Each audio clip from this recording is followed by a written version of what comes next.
There are reports of fresh violence from Manipur coming in as 3 people have been killed.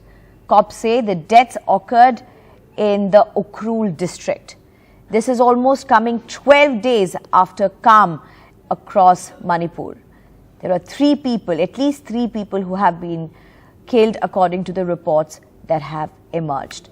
This is the first instance of violence in Ukhrul. Army has confirmed, the sources have confirmed to my colleague Ratnadeep that there's heavy firing which is happening in this particular area. And I'm being joined by my colleague Ratnadeep right now for more on this. Ratnadeep, what are the details that we have?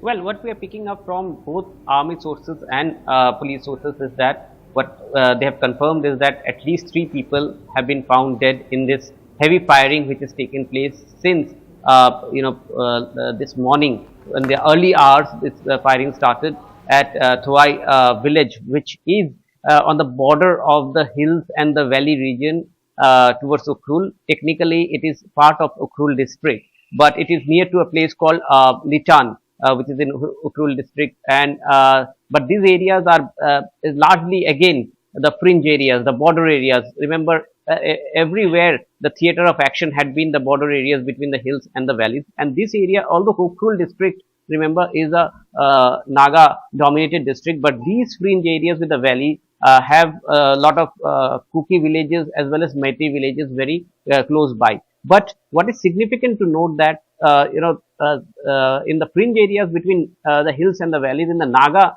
district, Naga dominated district, there have not been much violence. And this is perhaps the first incidence of violence and killing being reported from the border areas between hills and valleys, which are basically Naga areas. Although in this case, what police and army has told us that Nagas are not involved, because those areas, as I have pointed out, you have the Kukis and the Meitei villages very close by, and then as you go up in the hills, you get the Naga villages. But what is significant here is that what we're picking up from army sources is that again the bodies which were recovered, they had cut marks,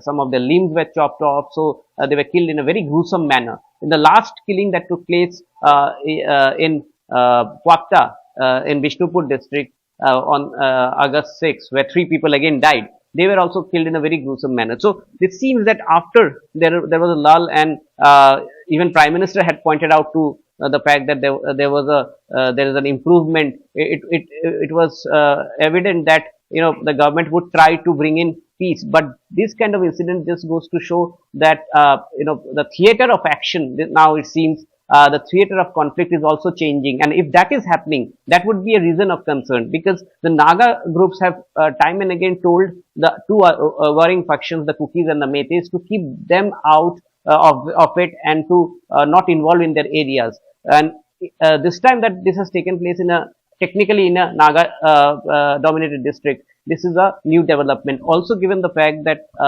in the last yesterday, some of the tribal groups have objected to they've threatened that if the essential supplies and medicines don't reach the tribal areas properly, particularly in Kangpopi region, they will impose blockade again on the National Highway 2 and National Highway 37. Now, National Highway 37 is already blocked due to landslide. National Highway 2 is the main lifeline. And now the same demand has been placed to Union Home Minister by the 10 Kuki MLAs. So therefore, the Kukis are hardening their stand, and it seems that the areas where conflict is happening is now shifting. So that would be a reason of concern for security forces.